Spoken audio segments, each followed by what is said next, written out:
The question I had for the presentation, will Texas be ready to stand up to the next natural hazard?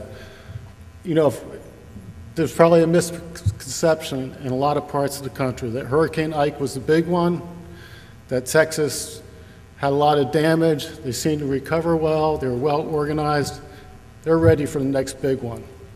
You know, Ike was not the big one. Despite the amount of damages, over $15 billion in damage, the wind speeds are very much less than design wind speeds in most locations.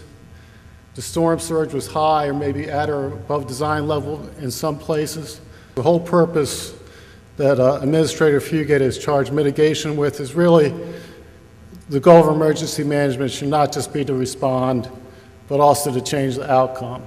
So when we go out and do these engineering reports, our goal is to make observations, conclusions, recommendations that potentially can change the outcome of the damage we see. One of the things we looked at was both the vulnerability of the downtown central business district and critical facilities, hospitals, medical facilities, and some schools, EOCs.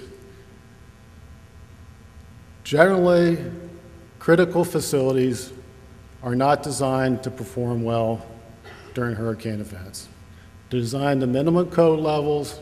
You may not get the operational and performance level that you expect, and that goes for new buildings as well as in existing buildings.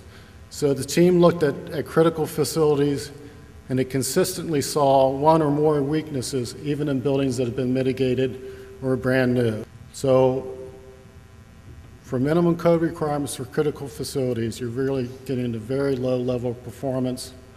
What the MAT recommends is really a two-level peer review process, one during the conceptual design of the building and one when the construction documents are prepared.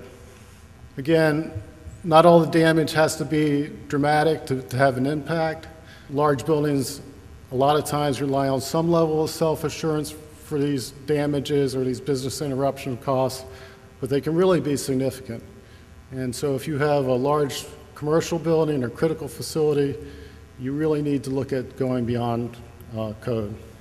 And FEMA has a number of publications and technical resources. We also have a helpline set up, so if you or anyone in your community needs